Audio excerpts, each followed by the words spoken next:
In Ireland, and only here, there is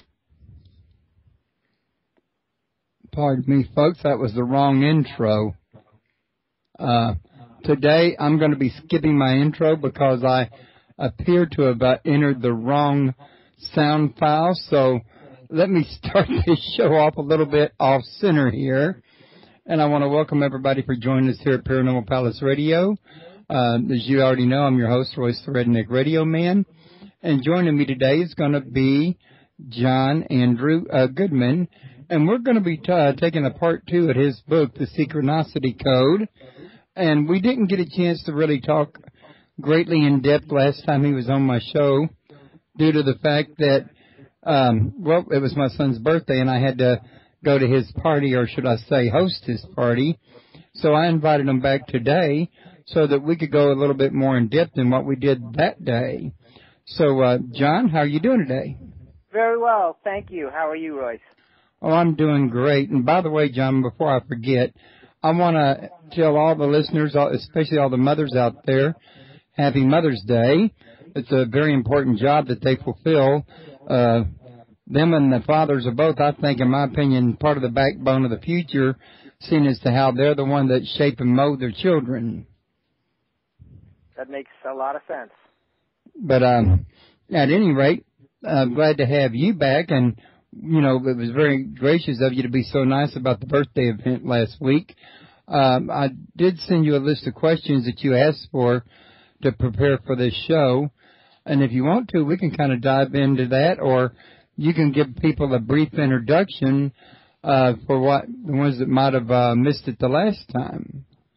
Sure, I'm happy to do that, and then we can go to your questions.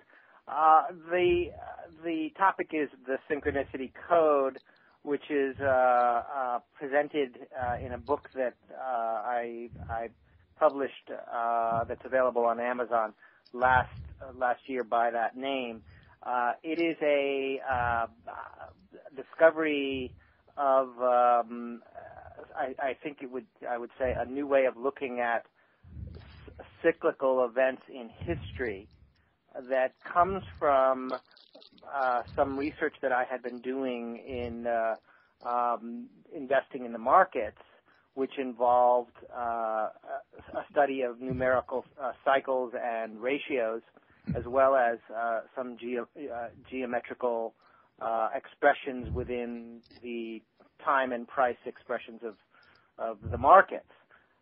What was so interesting to me, and this really came out of a accidental conversation I had with a colleague at work, where we were discussing my trading practices, and it occurred to me to say, I bet you the cycles that we study in the markets apply to everything down to your very sneezes, was the phrase I used.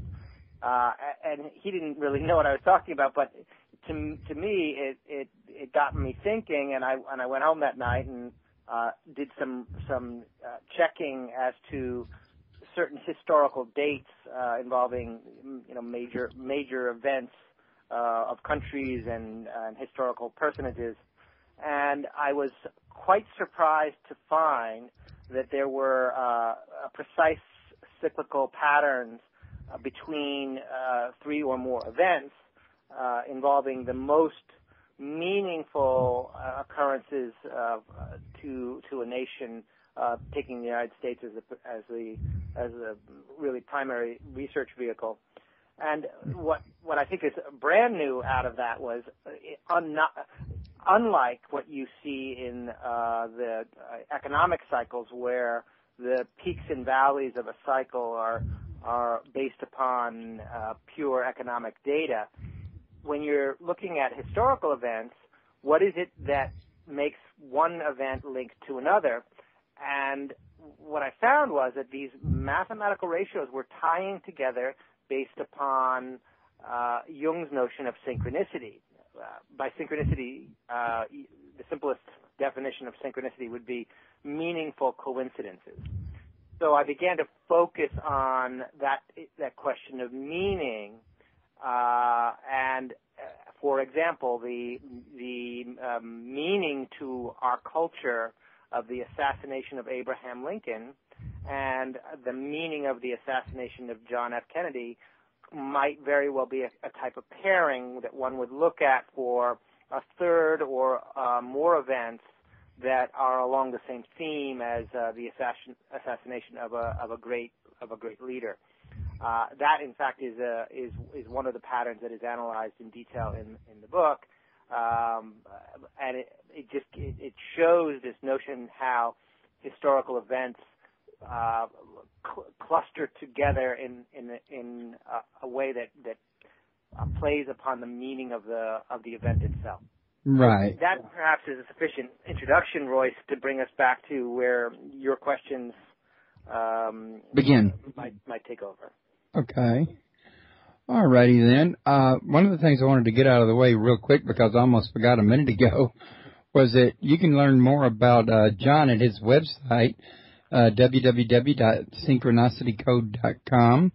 And for those of you listening at YouTube that would like to join us live, and we got a chat room over here. You have to join the site, but membership is free, and it's for, spam bot protection. But once you're into the site, you can have access to all the features, including chat, and that's www.paranormalpalace.com. Please feel free to join us over here. And also, if you'll look below the radio player, the chat room, there's a show description with John's picture and a little bit about him and his book, as well as a link to his book over at Amazon. You can also get more information at his website as well. Wanted to make sure I got that information out there. Okay. So one of the questions I was going to ask you was, in your book you stick to certain formulas like the Fibonacci ratio. Do you think this code might work on formulas not mentioned in your book? I think the answer is yes. And the formulas that are expressed, the Fibonacci ratio is definitely a significant one. But the basic approach taken was really more, it was a research based upon natural divisions of a whole number. So any division between 0 and 1, such as 50%, 75%, 25%, 1/3, 2/3, all of those could be relevant ratios. And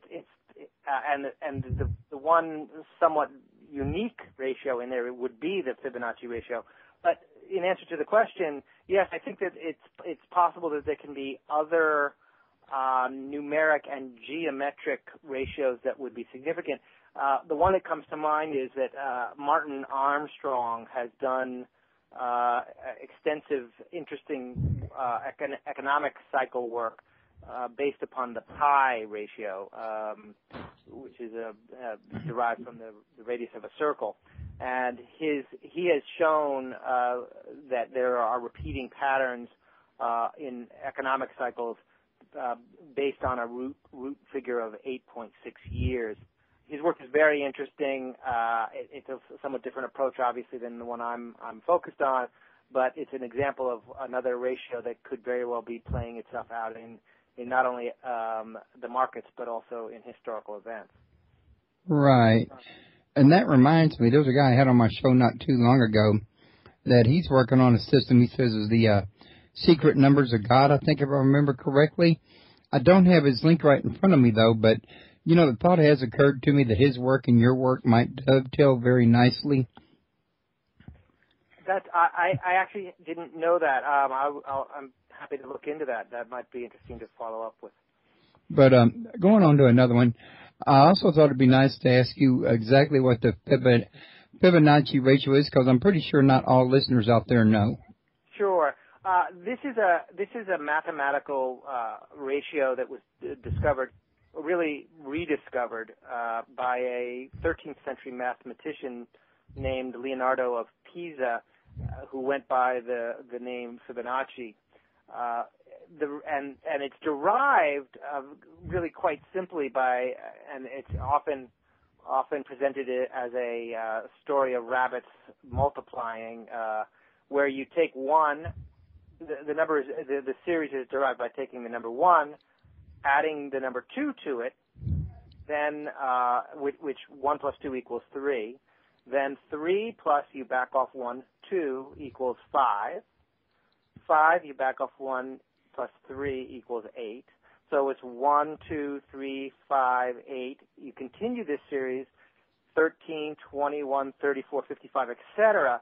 And each time you add the two numbers together, the preceding one and the current one, the mathematical ratio becomes more and more precise to 1.618 to 1. This particular ratio has been studied by scientists, by artists, and it is believed to be a unique ratio that expresses itself in many ways in natural phenomenon, the growth of the logarithmic spiral, the spread of or the allocation of leaves around a branch on a tree, and similarly the ancients, in particular the ancient Egyptians and the ancient Greeks, considered this particular ratio. This was obviously prior to Fibonacci's existence. They called it the golden ratio, and it appears or figures prominently in the pyramids of Giza, as well as in the Greek Parthenon. So for thousands of years, this particular ratio has been considered to be special. I myself think attempts to explain it as a purely natural phenomenon aren't quite right, because there's also this other aspect that the ancient Greeks were focused on, which is they looked at number as a sacred phenomenon, that literally the blueprint of creation itself was expressing number as really an expression of divinity. And I think that some of the findings of the research that I've done, in particular in the markets, lead me to feel that there is this aspect to the geometries that express in everything, to suggest that there's something much more going on than a simple math or natural expression in nature, something that rings of a higher intelligence in some way. Well, I have noticed, and this is getting away from the questions for just a second. Now, I was listening to you say that if you think about it, you can't build a house, you can't build a church, a restaurant, or anything else without doing the actual math that goes into it, the length of your foundation, the thickness of your foundation, what size boards you want to use, the how much mud to how much water mixture, the whole nine things. You can't cook without knowing measurements, for example. Perhaps there is something to this here, mathematics underlying creation. What do you think? There can be no other way to look at it. And the line, in a way, that has began to get drawn in probably the 17th century on, has been from taking number almost as a qualitative concept and turning it more towards a quantitative one, where as you say, every inch, every measurement counts. And I wonder whether really the truth is that both are true. If you exclude the sort of the sacred aspects of number, then you're going to be, your recipe is going to be, it may still work, but it's going to be missing some dimension that could be there. And of course, if you overlook the quantitative measurements, then you're not going to build a house very well. So you really need both. Yeah, that would make absolutely perfect sense to me. You know what? I just pulled up the list of the questions and I got my schedule instead. But anyway, in your book, you note Confucius, Socrates, and Plato born on these synchronistic dates. Can you name other avatars born on similar type dates? Sure. And the link there with Confucius, Socrates, and Plato were that their birth dates were all on a potential code sequence. Perhaps the most dramatic one would involve the Buddha, and as well Pythagoras, both born, strangely enough, right around 570 BC. And then the other, a great sage from another religion, Muhammad, was born in 571 AD. So, and we could talk if you wish about the question of the calendar systems and so forth. Again, but briefly I'll say someone might question these dates because they're dependent upon a man-made calendar system. My answer to that is fine. There's no problem with that in terms of the synchronicity code because again the code sequences are based upon meaning. So it makes perfect sense that a man-made calendar system would express itself with the meanings of the existence of great sages linking their births together according to a code sequence. So taking Buddha and Pythagoras on one end and then Muhammad on the other, of course, if you split those two down the middle, you get something right around 0 AD, or more precisely perhaps the year 4 AD, when some people believe that Jesus Christ was born. So here are probably the most famous religious figures in recorded history that are all linked by a extremely long-term yet clear, precise sequence of numbers. 570 BC, 0 AD, 571 AD. There really could be no more precise a sequence than that. And so to me, it's a beautiful expression of the positive aspects of the synchronicity code. This particular sequence, by the way, of 570 or so years, continues to express itself according to the times. So if you add 570 or so years to the birth of Muhammad, you land within 2 years, and again, these are long periods of time, so coming within 1 or 2 years of a date is quite precise. You come to within 2 years of Maimonides, one of the most preeminent Jewish sages of the Middle Ages. If you add 570 years to that, you get 1712 AD, which was when Jean-Jacques Rousseau was born. Again, he is in that century, or even in any century, north or south of it, he's perhaps one of the most brilliant philosophers of his time. And then, of course, if you add 570 to that number, you're going to get a future date that hasn't occurred yet. And in sometime in something around 2200 AD, you're going to have presumably a great sage born. You and I will not be there, Royce, to see it, but maybe our great grandchildren will. So we can mark a note for them to look for it. Yeah, and I was just now thinking that it'd be interesting to see where at folks like Zoroaster, Odin, and Mithra would fit into this 570 picture.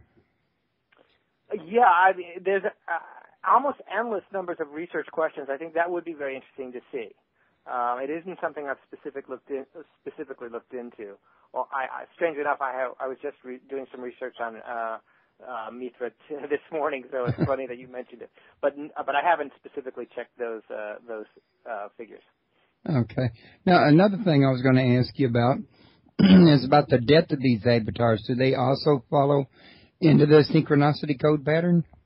Not in this case, but and one of the reasons I was very happy to find this pattern is that one of the things that I found as I was researching the book was that many of the strongest, clearest, most precise patterns of the synchronicity code were tinged with negative aspects, deaths, assassinations, commencement of wars, things of that nature.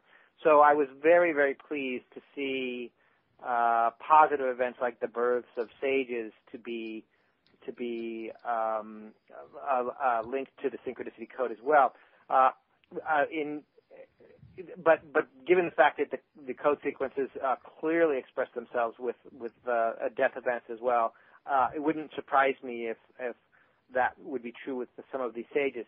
However, again, note that the marker that you're looking for is one of meaning to civilization. So a person looking back at the life of Muhammad would maybe more likely be interested in the fact that, here's when he came to the world, rather than here's when he left the world.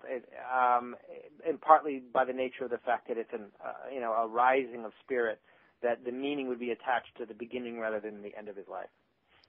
Whereas in Jesus' case, he died on the cross for everybody's salvation according to the Bible, and you notice that his birth is unknown. Unknown, but scholars attempt to identify his birth date based upon the story of Herod and the attempt to eliminate children that would fit his prophecy. So there is some attempt to fix that date somewhere right around 0 AD. Some scholars consider it to be 4 AD. One just doesn't know. Right. So it will remain a mystery. Right. I was just thinking that while I was listening to you that perhaps since his birth date is a mystery and there was so much meaning placed on his death, that perhaps in his particular case you'd look for the synchronicity code in his death, since that appeared to have just as much, if not more, meaning than his actual birth. Just a thought, in other words. Yes, although I'm not sure they know his death date either. So it might be difficult to determine it, but that's obviously... That's an interesting point. I forgot about the fact that there's been different death dates given, in other words. Yeah. Okay, now, is there a margin for error in the synchronicity code? Or synchronicity, I mean?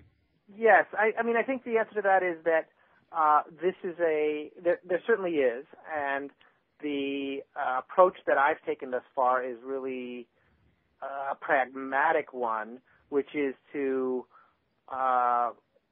consider as possible valid sequences those patterns that have a margin of error that is statistically relevant. So, for example, if you have a 10-year period of time, you're not going to identify dates with a 1-year tolerance, because that, you can have 4 or 5 dates that would hit between 1 and 10, and it would just be too ambiguous to really judge. But if you're looking at 1-year tolerances over a 100-year period, then there's only, say, 4 or 5 prominent code relationships within that 100-year period. Then you begin to look at this and say, well, that's a potentially relevant statistic. Again, my habit of research grows right out of my research in the markets, and there it's laid out for you in an interesting way. You're looking at a chart of, let's say, Apple, and you can look at it on a yearly scale where the data points are daily bars. It can be a 10-year, 20-year scale where the bar charts are based on a monthly scale, and then there's everything in between, all the way down to the 1-minute scale and less.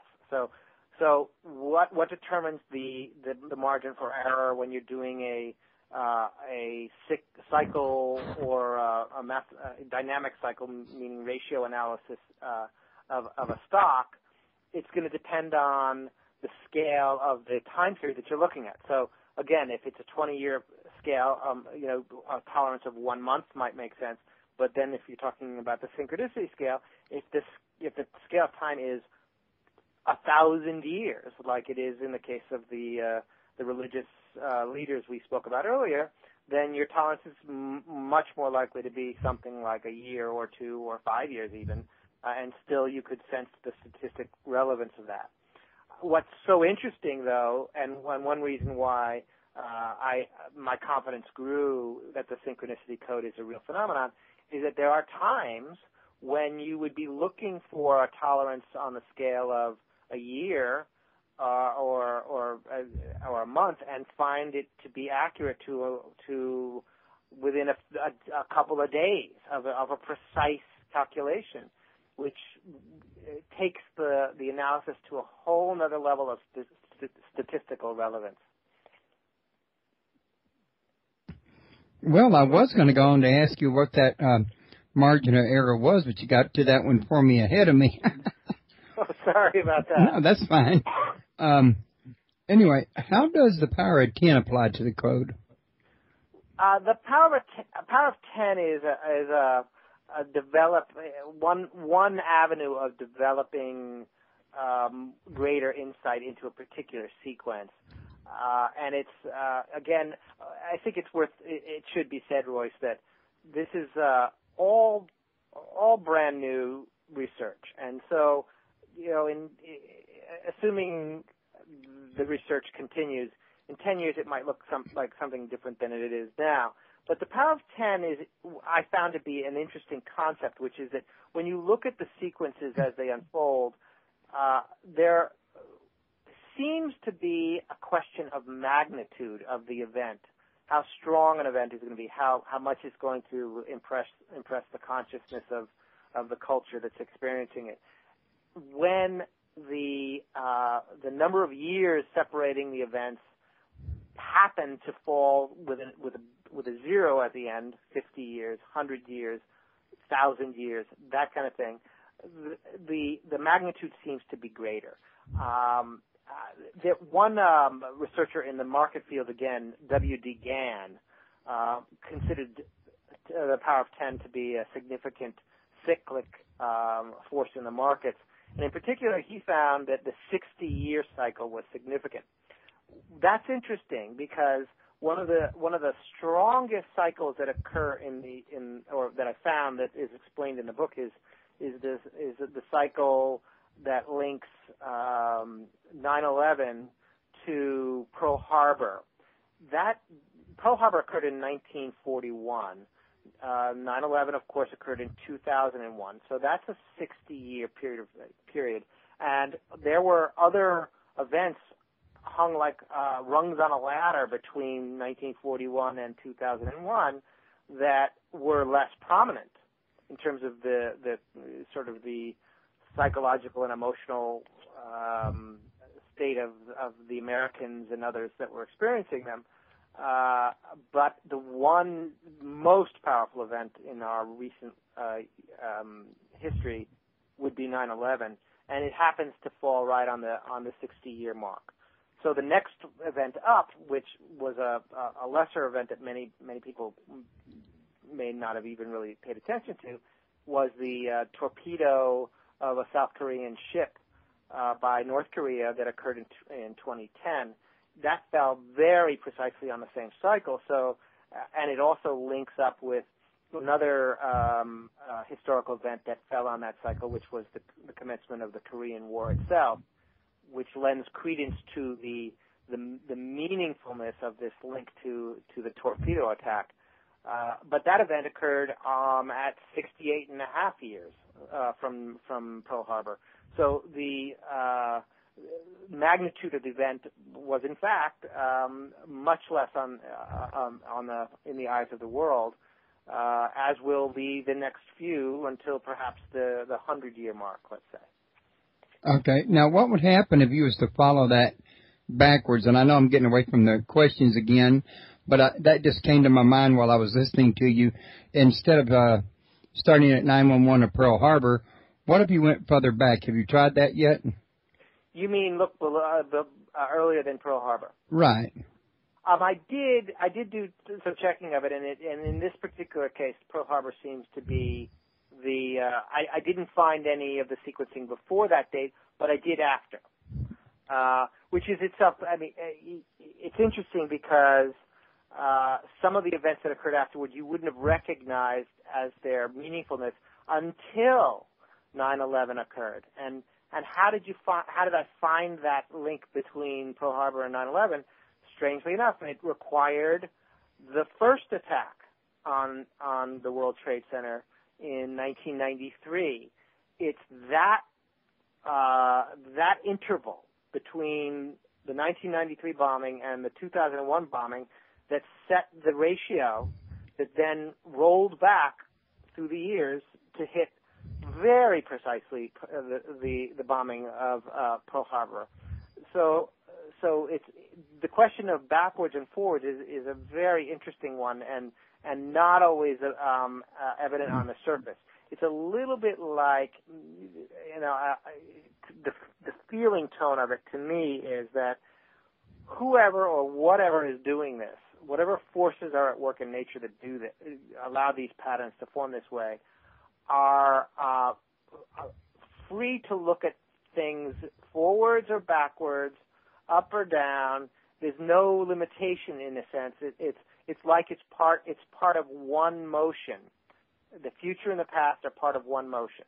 So as we apply our reason to derive these sequences, it may seem to us strange that you're taking future events and working backwards to find the total pattern. But in the eyes of the intelligence that's behind this, that isn't an impediment to the formation of the pattern. Right. Which I know the ancients always taught that life was cyclical. What has happened will happen again. You know what I'm saying? They even had these cycles over great periods of time, great ages, where a cataclysm would hit the earth. That's part of what the Mayan calendar was about, was predicting, as I understand it, when the next one would hit, in other words. Mm-hmm. So it's not uncommon for people even the ancients, to have an interest in this, is it? No, not at all. So I was also going to ask you, what about when timelines don't show a specific correlation?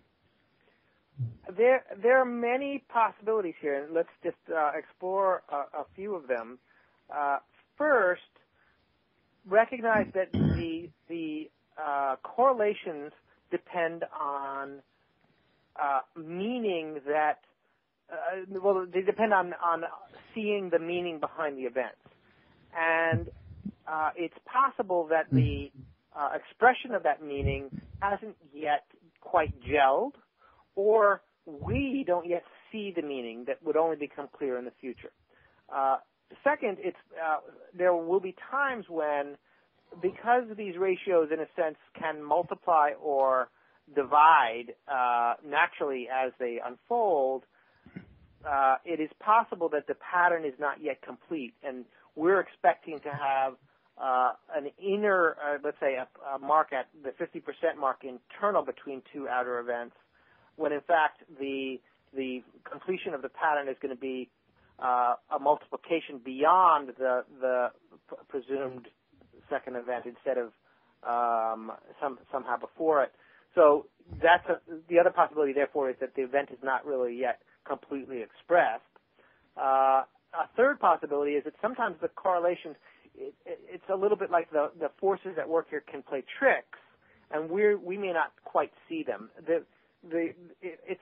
Doesn't seem like a funny joke, but there was one joke that appears to have been played that I'm aware of with the Synchronicity code that I believe I've written a post about on the website, and that is that if you look at the death of Michael Jackson, many celebrities have had, many American celebrities in particular, but also involving British celebrities, have a pattern that involves untimely death, and often cases it seems to involve drugs on some level. And Michael Jackson had a bullseye on his back well before he died, but strangely enough, the exact code sequence managed to be realized before his actual death by actually quite precisely to the day, when a famous individual by the name of Michael Jackson, but famous really more in Europe, he was called the King of Beer. Because he was an expert on beer in Great Britain, had written several books on the subject, and was literally called the King of Beer, and he died right on that sequence date instead of the King of Pop. Both men named Michael Jackson. The rest of the world will say, Michael Jackson didn't fit the pattern that you described, and it's true, he didn't, but another man did, and it's almost like a joke was played on the name Michael Jackson. Maybe many people wouldn't see that as funny, but it was at least very striking to me that there is this possibility that somehow the forces had to find a way to express, and for whatever reason, it didn't express the way everybody might have been looking at the pop star, and strangely enough, a different famous Michael Jackson died on that day. So it can be very intriguing, I think. Another observation I'd make, and this one is maybe hard for some listeners to visualize, but my own feeling is that the synchronicity code is much more, how would I say, profound in a way that our intellects are not entirely able to grasp using our ordinary consciousness. And that's really all we have access to. So there's much we don't see and understand. I base that on, again, my research in the markets, where many, many years of study have observed patterns unfold in the price and time matrices of the various instruments that were not linear, either in the time sense of the daily or weekly or monthly bars, or vertical in the sense of price, but really almost three-dimensional. It's, again, still two-dimensional, time and price, but express themselves with circular expressions of high-order geometry, to the point where, I can explain to you that data or major turning points in the market can occur on the basis of the radius of a circle, and you can understand what I may be meaning by that. But when you then try to express that on simple formulas of sequences across time only, you're not going to find it. It's there, but it doesn't translate so easily over to the timeline of history, because history itself doesn't have the price dimension that a stock does. It has the time dimension. Every day is another day, but we don't have at least at this point, we don't have the tools to see history in a three-dimensional way. Someday we might, but right now we don't. So there can be, and I will very much think that there are sequences going on that we just can't reach. We can't see it with our minds because they're taking place on a level of intricacy that are still invisible to us. Right. Finally, Royce, to end your good question, I'll just say it's possible that sometimes it just doesn't work. We just don't know enough yet. I'm not prepared to say that every single time something happens, there's going to be a code sequence. Already we know that it's tied to meaning. So if you pick a trivial thing, your chances of finding a sequence are much less than if you find something that you can just feel in your bones is important to a lot of people. That's where you look in particular for these sequences. Okay.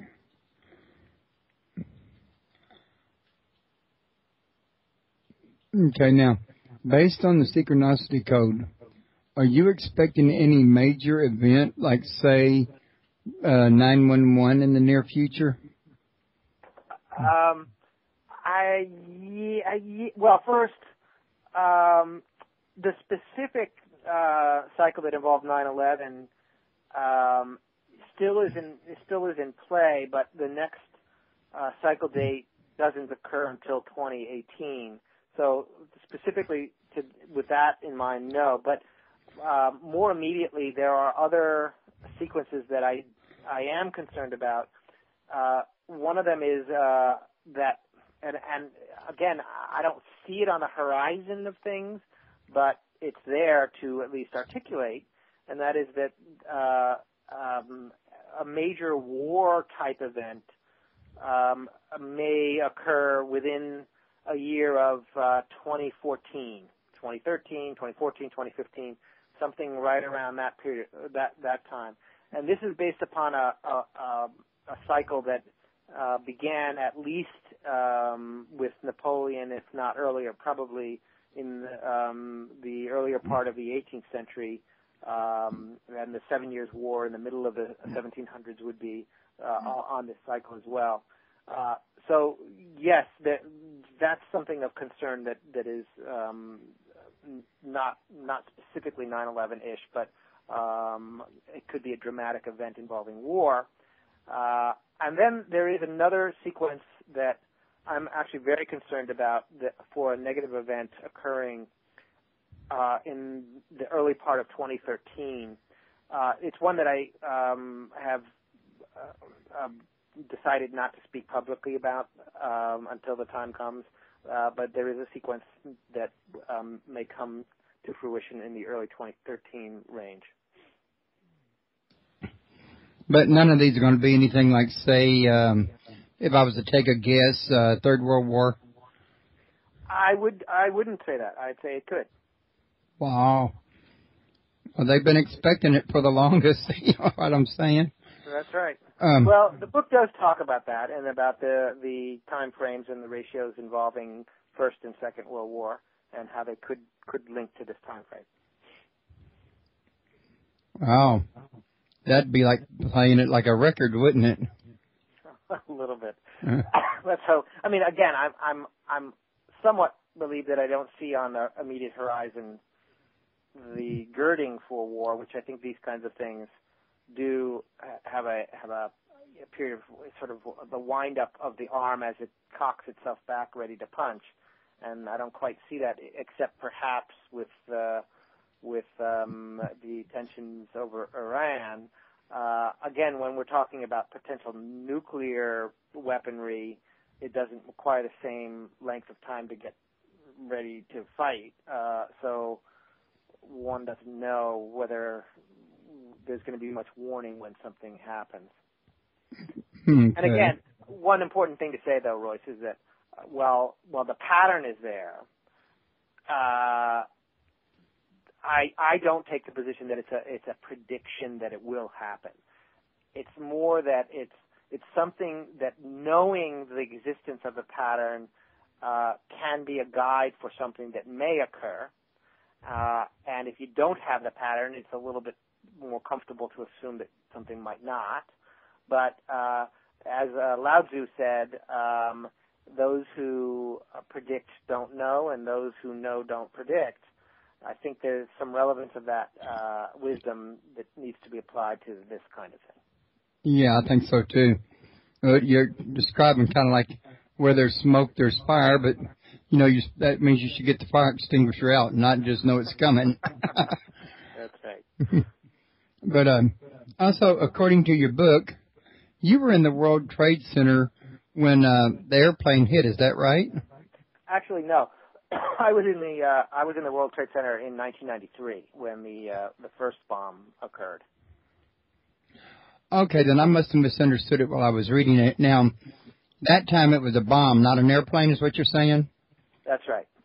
Oh, and that happened when? Back in 1993? Yes, in February of 1993.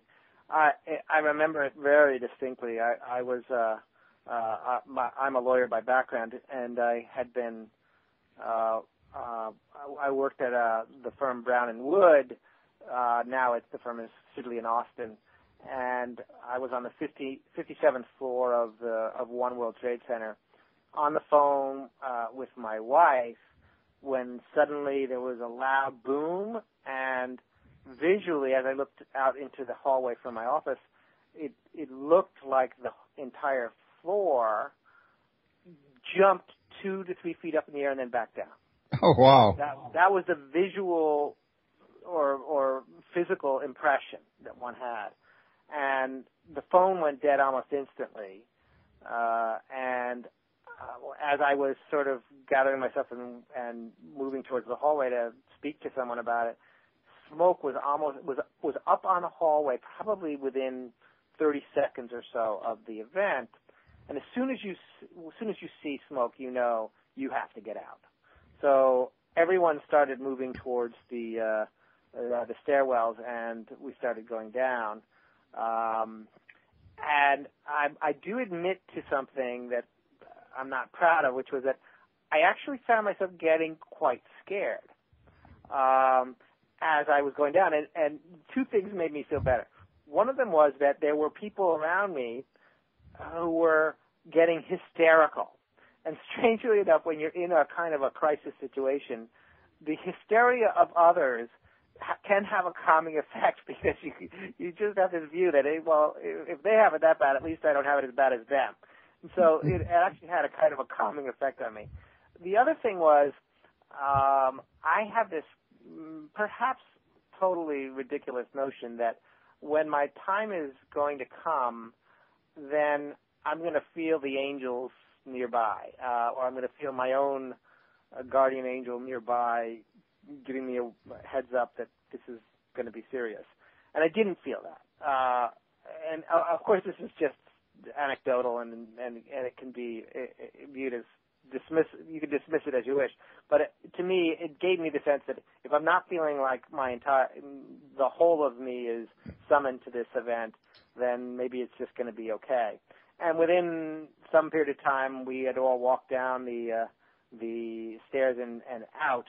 And I will say that one of the strongest impressions from the event for me was that here we were somewhere in the 40th plus floor, and there were firemen completely loaded up with oxygen tanks and axes and their outfits, and they were going up as we were going down.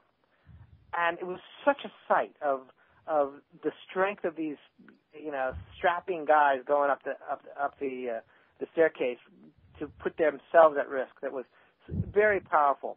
And then as we left the building, glass was showering down out the windows, because people were breaking the windows, unsure what to do with themselves. And glass was showering down and smacking the sidewalk. And there were firemen locked arm to arm, creating a barrier so that we would walk away from the building, between the firemen and the building, but not out.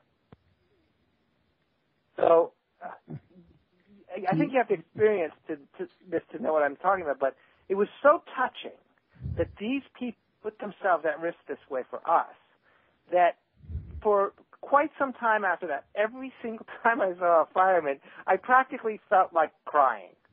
I know that's ridiculous, but it just was such a touching experience to see the bravery of these men.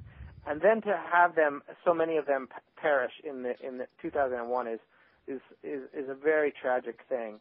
And they deserve our total respect and reverence for the jobs they do day after day. Right. Now, I was going to ask you if you could share something of the experience, but you just did that pretty good as well. And, I tend to agree with you. I'd always have appreciation for people that are, out there willing to give their life for you, and here you are, a stranger in their eyes.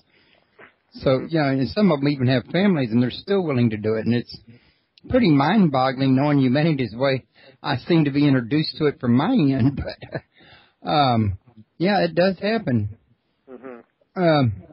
In your book, you tell about 3 shipwrecks in the same body of water over a period of 200 years. And, the unique thing about this was, in each case, only one person survived, and the person had the same name, even though this happened over so many different years. So I just had to ask you, were there any synchronistic codes involved in this? Absolutely. And in fact, this story is, one of there are various ways that a person looking at the Synchronicity Code can judge for themselves whether there's validity to the concept or not. One of them, which is focused on a bit in the book, is that there there do appear to be some predictive aspects involved, and so you can't curve fit the data when the event hasn't occurred yet, and you're putting your finger on a future date and saying this is a date to watch for, and then you see an event occur that corresponds to the meaning of the sequence. It's very strong verification. The other is when you're looking back at historical events that are steeped in coincidence, again, synchronicity, meaningful coincidence, and you analyze the sequence of events and find that there in fact was a strong and clear mathematical ratio between the prominent events that occurred. That stands out as a confirming way to validate the theory. And in this particular story, it deals with the shipwreck of Hugh Williams several times, and it's a story that I found just by going on the internet, looking up, remarkable coincidences. Anyone can do that now, and they'll come across the story of the shipwrecks that involved a man named Hugh Williams off the Menai Strait, off the coast of Wales. So, to me, that's the exciting thing about this sequence is that they all involved shipwrecks occurring on December 5th of various years. 1664 was the first one, and then 1785 was the next, and 1860 was the third. They were all on December 5th of each of those years. And that sequence of three events is precisely linked by the Fibonacci ratio. This is there for anyone. Anyone could pull out a calculator and do the math and multiply the length of time between 1664 and 1860 and multiply it times 0.618, and you're going to get the mark in between. It's very exciting to see that when you're researching it, because you don't know whether it's going to validate or not, and certainly no one who had put this story up on the internet, and many people were aware of it, had any idea that there was any kind of sequencing involved. So because the concept of a synchronicity code sequencing hadn't even occurred to anyone yet. But there it is, and I invite any listener to check it themselves. Okay, now did you also check the story to see if it was a folklore or if it was an actual case event? I don't know.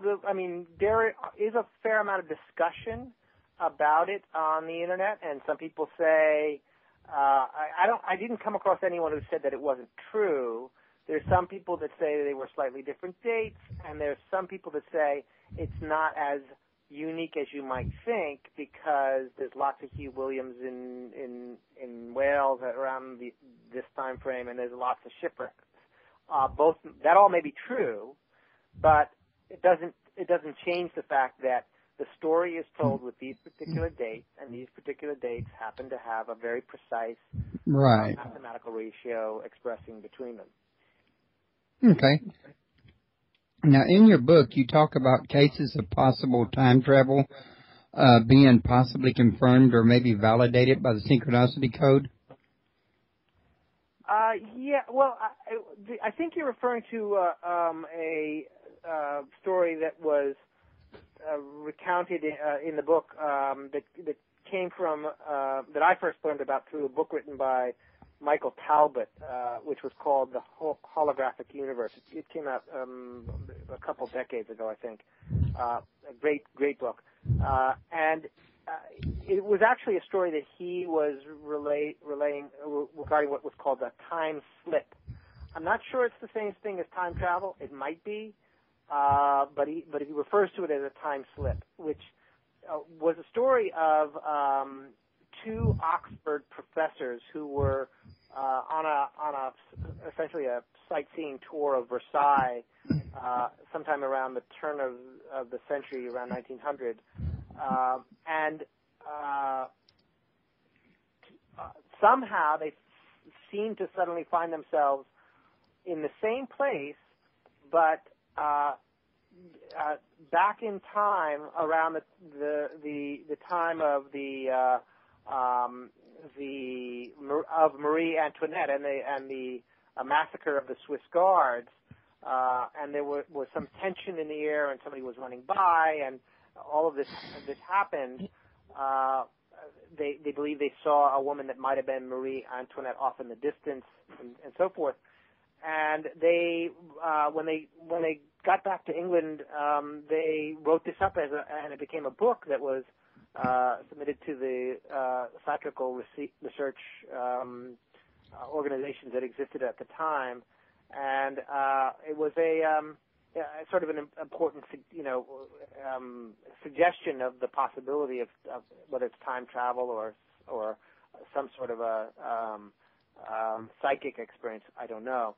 But if you take it as a possible story of time travel, it's interesting because, well, first of all, obviously the punchline is that the dates involved in this event and the actual massacre that occurred in Versailles line up with a third time slip event that occurred in the 1950s that is written about in the Talbot book.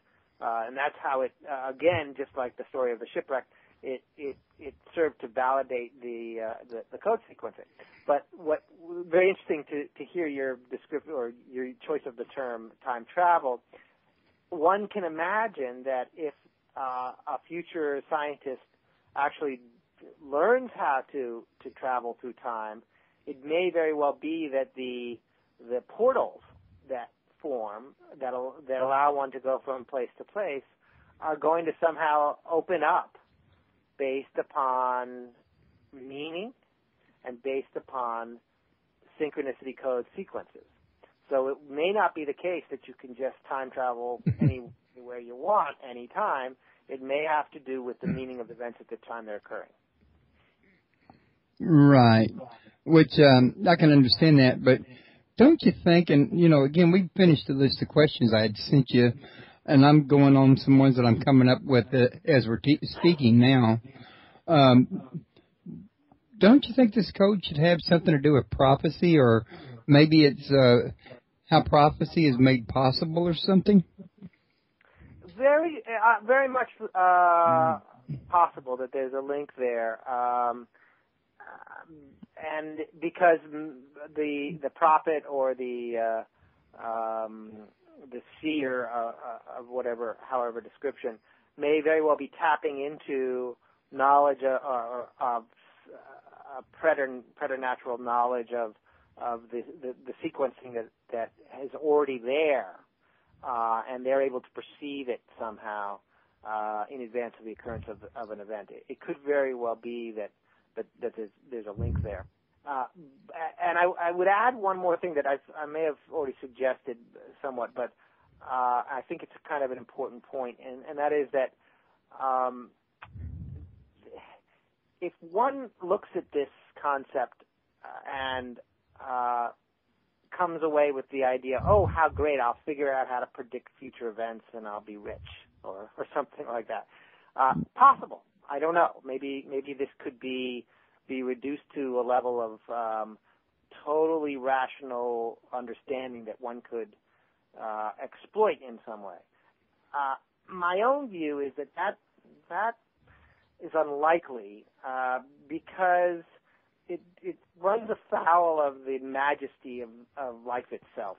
I think that things are not really arranged to be on one plane only. So if someone were to be very, very successful applying these ideas to an understanding of events, I think they're going to need to have something of the prophet in them, the seer in them. There needs to be a dimension above ordinary consciousness involved. Otherwise, it seems to me to run afoul of the way life is organized. I don't think we're supposed to be wholly sufficient on one level. We depend upon levels beneath us for, our eating and our maintenance of our bodies and so forth. And more than we realize, we may depend on levels above us to survive. So the notion of a prophet being able to make prophecy based upon an intuition, perhaps, of the synchronicity code, I would certainly agree with that. Makes some sense. Now, I know Edgar Casey himself talked about the Akashic records, and I don't know if you've heard of them or not, but if you have, I was just wondering if you think that maybe the synchronicity code is somehow linked to the Akashic records, maybe even the part of the building blocks the Akashic records might have been built upon. I am aware of the notion. I haven't explored them specifically in terms of a relationship to the synchronicity code. It could well be. The one thing I would say, though, is that again, there's an aspect of the code sequencing that has a living aspect that would suggest that it's not predetermined. What determines the future is it's built out of the past in a sense. If Abraham Lincoln had not been assassinated, maybe JFK wouldn't have been assassinated. There's a certain growth of meaning that multiplies itself that depends on what happens in the past. So by this I mean that there may be a record in Akashic record that says this is what will take place, but that almost implies to me that it's predetermined, and I'm just not so sure that's as living a thing as what we may in fact be involved with. Now that you mention it, you just brought this to my mind. Couldn't there be a danger in using the synchronicity code to learn the future, that you possibly change something that looks like it ought to be changed, only to find out later something else important did not occur that needed the event you changed to occur to happen? Yes. Yes. It is certainly possible. I've actually had conversations with people about this in a way where it was more on the line of concern that an adverse pattern that I saw, should I make a no-holds-bar attempt to bring it to the attention of the people that might be able to do something about this. And the wise counsel or suggestion was, you just don't know whether or not that adverse event might be avoiding some much worse event that if it didn't occur. So yes, I think that there is a real question about that. At the same time, one has to proceed with a sense of one's own conscience. If you were aware of a adverse pattern and you said nothing, or let me put it more directly, if I'm aware of something that appears to be an adverse pattern and I did nothing about it and the pattern occurred, I'm going to feel pretty bad that I said nothing. And maybe I shouldn't, and maybe there's nothing I can do about it. But there is that question about what is the ethical obligation. And I think you're right. I think it's not resolved. And I don't know the answer to that. I just know that some effort to be true to yourself and to honor what your own conscience tells you is going to be necessary. Yeah.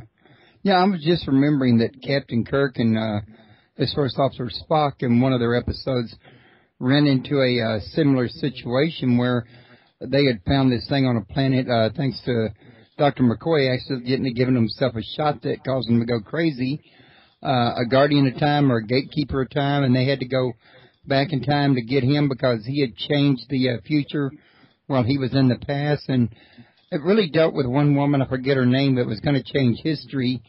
If she lived, one thing happened. If she died, another thing happened.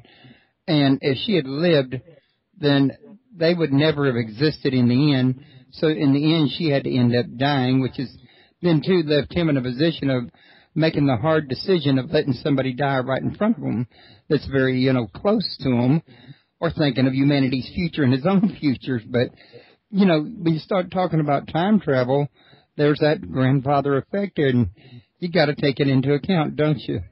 Yes, I think one does, and this is again a reason why I think we need guidance from our best and highest parts to do the right thing. And then even then, you're not guaranteed. That's right. But getting back to the book on this one here, sorry for the little offshoot on that. This is really a very fascinating book. I've read the whole thing in completion. I got to tell you, I'm going to have to read it again because I'm going to have to learn the math sequences. These things are kind of got a little bit of a learning curve. Even though you're reading them as you go, they're kind of like reading Greek to you a little bit at first till you kind of get used to, dealing with them. Yeah, I think that's quite accurate. I think that, and I try to, at least since the book's been written, I try to warn people that not to be discouraged if it makes no sense to them at first, because the story after story after story will begin to help them to, by the end of the book, you should be more comfortable in general with the way things work. You don't ever have to, unless you're very mathematically inclined, you don't have to delve in and study the cycles of your own grandparents' lives. You can if you want, and I should mention also that the website has a calculator built into it that makes these calculations easy to do if you know the dates involved. So you can just plug them in, and the math will be done for you. Oh, cool. But again, it's the kind of thing that a little bit of practice helps. So they can go to your site later on and not even use examples in your books, but take events that they're aware of that you didn't even mention and run those through the calculator and see if they come up with something new. That's right. Okay.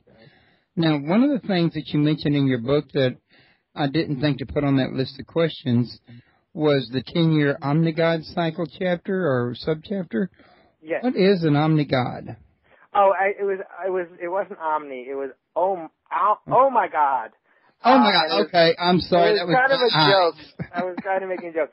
It was a cycle that, and again, it was. We can talk about it, but it was one that I myself grew to question a little bit because, yes, there were patterns, but it was a little bit hard. It was called Oh My God because it was either a human disaster or a natural disaster, and because I didn't really quite know for sure which it was going to be, I couldn't say for sure that it was something real. The foundation of it, though, was quite interesting, which is that on September 3, 1929, the U.S. stock market peaked before the 1929 crash. 10 years later, and this is again the power of 10, minus 2 days, on September 1, 1939, Germany invaded Poland, which ignited World War II. 10 years from there, on August 29, 1949, the Soviet Union fired its first nuclear test weapon, which one could say ignited the Cold War. So that's a very clear, powerful sequence involving dates that are almost exactly 10 years apart and involving severe events. What follows that becomes a little bit less clear. There's a lot of there are some human events like the coup in Libya that brought Gaddafi to power and so forth. But a lot of the events were associated with weather events like Typhoon Vera and Hurricane Camille and so forth. So in the end, I couldn't really confidently state that the pattern is an ongoing one, that we therefore need to be looking somewhere around 2009 or 2019 and so forth, perhaps. But it was really left for future events to unfold. Okay.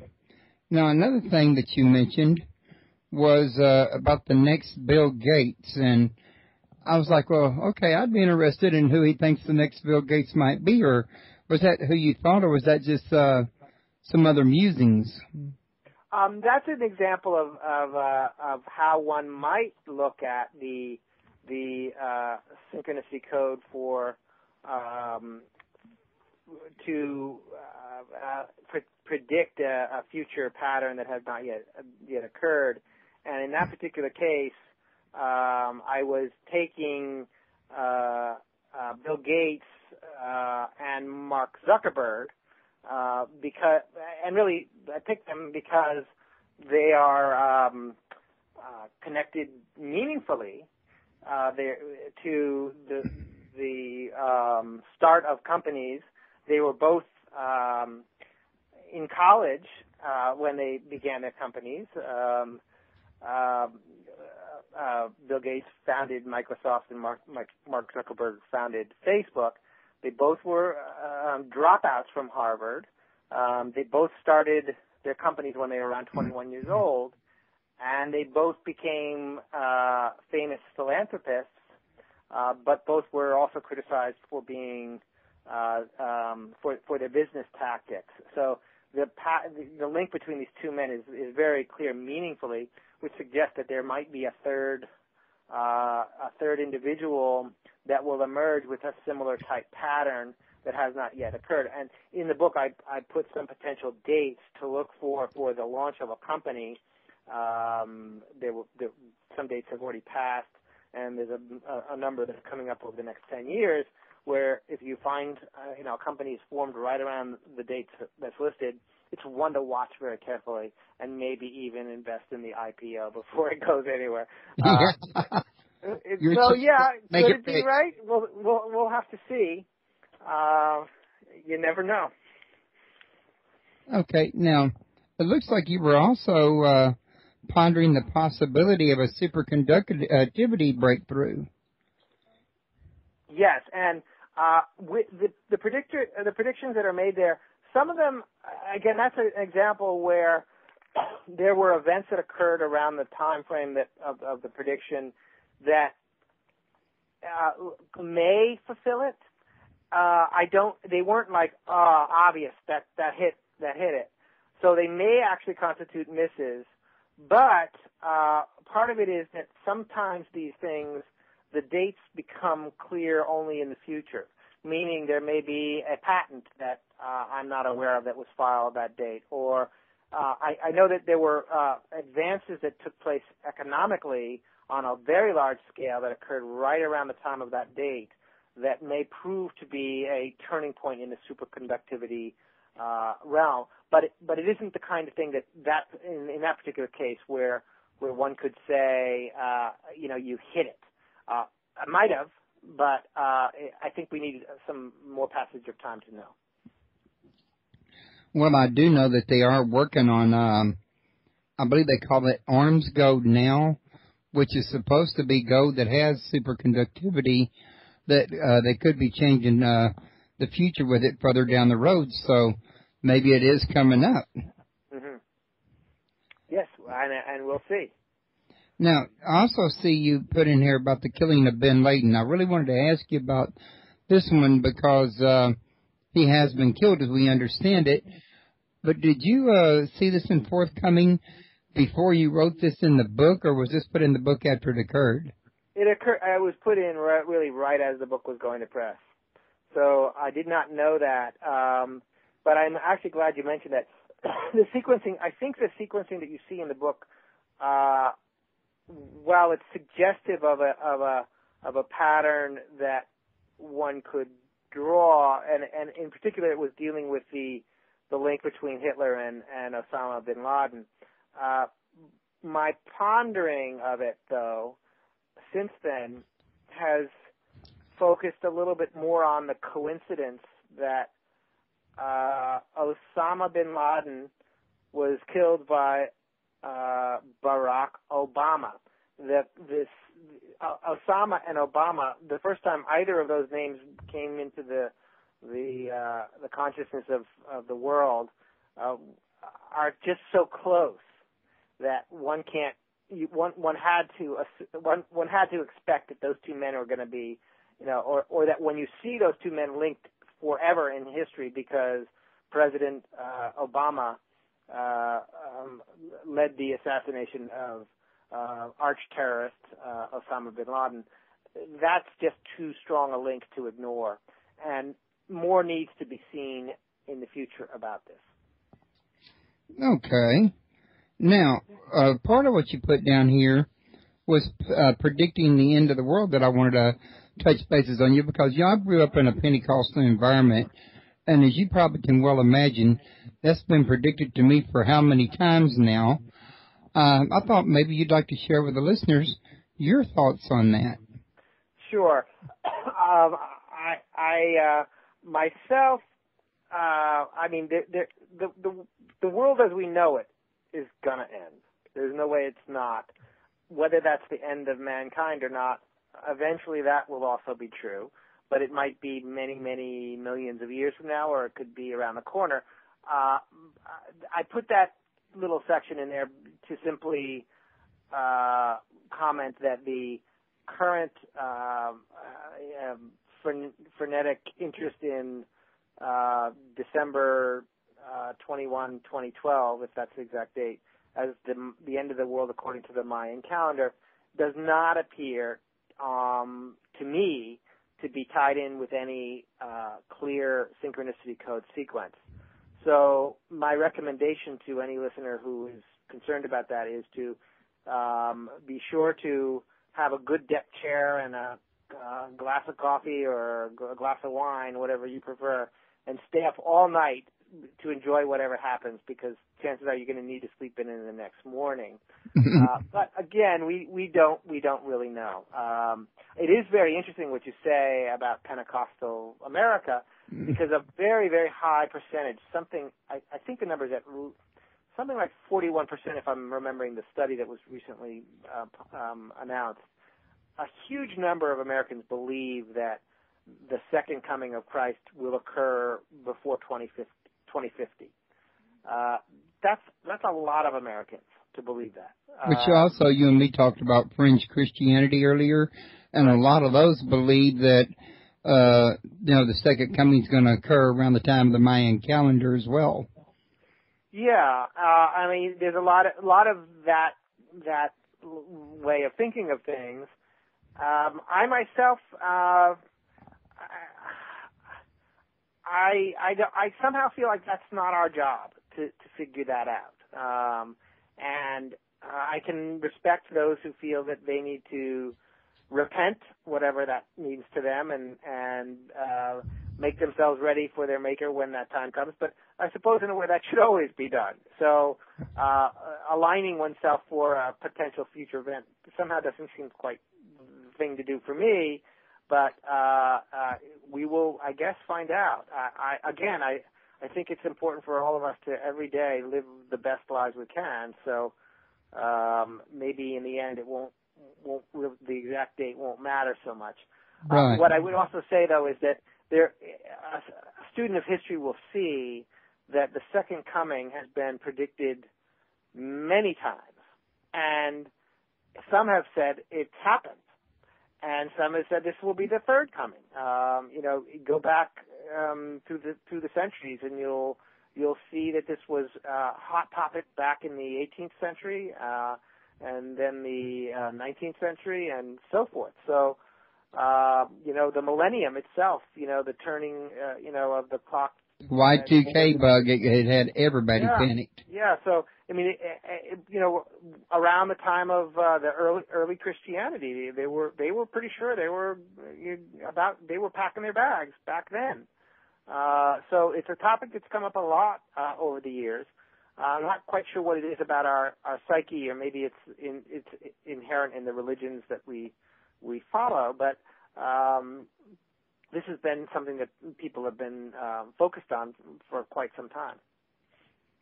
Okay. Now, you and me were talking earlier about Jesus and Mithras and other great avatars, and you did cover a chapter at the very end, a great sage would be born in circa 2280. I think you was mentioning that you thought somewhere about that time there might be another great sage or a great philosopher or something of that nature. Do you have anything else on that to give us besides that you might be expecting one? I think only, this was actually, we recall in the beginning of our conversation, this particular date, 2280, is a date that fits very precisely the pattern of the births of the Buddha, Jesus Christ, and Muhammad, extrapolated out through time to 2280. So assuming the Second Coming doesn't address all of this for us, then that would be a time to look for the birth of a great sage. And bear in mind that the nature of that sage very well may fit the times. So if the society we live in then is one of a high level of technology and a movement of joining together science and spirit, then that person might be a great sage in that particular area. I would also note, for those who want to make note of it for their progeny times many generations, that the year 3420, which is many years from the beginning of this cycle, almost is an exact 4,000-year cycle from the beginning of this at 570 BC. That's the big one. So now, granted, it's 4,000 years from then and quite a number of centuries from where we are now. But if you want a real sage to watch out for, then you need to stick around to around 3420, and that's probably a little bit too far off for you and I, Royce. But maybe our great grandchildren will be able to tell their great grandchildren about it. So it's the hopeful thing is that suggests that we could be around for or humanity might be around to see those sages. I certainly hope so. Well, I know I would certainly hope so, but that's not exactly what the religions are promising us, is it? No. But, hey, you can't believe everything you hear, and I'm quite sure many of them really believe what they're saying, but that doesn't necessarily mean that they're correct. Certainly not. Again, I think in some way, one aspect is that we have to guard against it's exciting to think about it, and I think we have to in all of these areas, including the Synchronicity Code and in paranormal phenomenon. There's an excitement to the area of research because it speaks of something much greater than ourselves, and that's alluring. And life is alluring, so one shouldn't dismiss that magnetic pull towards some of these subjects. But at the same time,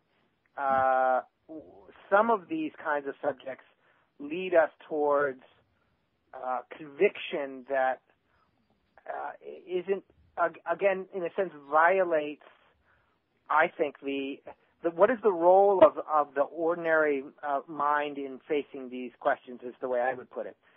Part of our job as rational human beings is to put a grain of salt on the things we're led to believe, especially when it's, I'm speaking for myself, especially when it's my own idea. I have to put a grain of salt on it. Because it isn't really the role of the conscious mind alone to handle these equations. Something in us, our higher intelligence, if we have such a thing, needs to get involved. And once that's true, once there is acknowledgement of a higher being either outside or within oneself, I tend to look for it first within, and of course there's a greater being somewhere much farther away. But once one recognizes that there is something higher in oneself, then space needs to be made for that part to function. And that would mean that if there's something about a second coming right around the corner, then it's actually too big an equation for me to handle by myself. And I need to have the help of all my parts in facing it. So therefore, a conviction about December 21, 2012 seems to me to sort of put the cart before the horse, which is to presume that we can figure all this out and know what's going to happen in advance and act accordingly, when maybe that's not the way things are set up. Okay. Well, I kind of tend to agree with you on that. So I was going to ask you also, do you have any, events coming up? I don't know, book signings, radio interviews, or anything of that nature that you'd like to let my listeners know about? Thank you for asking. I don't specifically. I've been very involved in a writing project that will be, I think, released sometime in the next, before the end of this year, I believe. It is on a somewhat unrelated subject, which involves a legal story that also involves a theme that you can begin to hear me touch on a little bit, which has to do with the American conscience, and it's a story about fraud that occurred on a widespread level in litigation circles about 10 years ago, and may even be continuing. And it deals with the American conscience. So your listeners may see that book out on bookshelves and in Amazon and so forth in the coming months. It's been an exciting project for me, and once that's launched, I hope to revisit some of the themes that were raised in the Synchronicity Code, and as I've said to you, there are some significant events coming due that as we get closer to them, I may need to focus more of my energy on the Synchronicity Code than I've been able to do in the last few months. Okay, well, I'll keep my ears open for that one, and I've got a link that I'd like to share with you. I'll send it to you in the email from that past guest I told you about earlier who had that site up about the secret numbers of God. Yes. I really think you'd be interested in that, is why I want to share it with you, because after reading his website and your book, I think there are correlations. I could be wrong, but only you two could get together and compare notes to see if I'm right or wrong. You know what I'm saying? That sounds great. I will definitely look into it. That sounds quite interesting. Okay. So you're not going to have any new books coming out in the very near future, are you? That's correct. Other than the one you just told us about. That's correct. Okay. Well, I'm a member of a group, Yahoo group called New American Democrats, if I'm not mistaken. And actually, none of that group's in the chat room listening right now. And if I got his group name wrong, he's going to probably wring my neck and group later. But, I don't know if you're interested in, a politically based group like that, but you were mentioning your book sounded like it was politically based, so I thought I'd mention it to you. Thank you. I'll take a look at that. Okay. In fact, I could probably send you a link to that one as well. It's a free group, and the owner's just a pretty nice guy that, he likes my shows, and, he's got some interesting topics over there, and I don't know if for you or not. It's just something that, like I said, when you mentioned the book, kind of gave me the idea, so I thought I'd pass it along. Is there any last-minute thoughts you may have for the listeners? No, other than if they have any questions that occur to them after hearing your broadcast, they can certainly reach out for me, and I'd be happy to respond by going to the website synchronicitycode.com and posting a comment, which I don't always comment back right away, but I do try to respond when I can. So they should feel free to continue the conversation there. Okay. Are there anything that I maybe didn't think to ask you about that you'd like to talk about? I think we did a pretty good job covering the topic. Thank you, Royce, for taking an interest in it. Oh, I'm definitely interested in this particular subject, and I usually do like to hook people up that are on my show that if I think they have something that, in common they might want to share, because I just think it's being courteous and doing a service, you know what I'm saying? Yes. If somebody had a guest that I might be interested in, I'd be appreciative if they, brought it to my attention. So I'm just trying to, do unto you what I'd want you to do unto me, in other words, so to speak. Very, very good. So, all righty. Well, I want to thank you for coming on to my show. We've made it quite a bit further than what we did the last time we did a show, but I think we pretty well run out of material. I think you might agree on that one. For now, I think so, yes. So, at any rate, I've got my usual things that I remind everybody of at the end of the show to cover that has nothing to do with you and your book. So I'm going to release you so I can talk to the listeners about the other stuff real quick, like before I shut down. Very well. Thank you so much, Royce. Thank you, and I'll be in touch.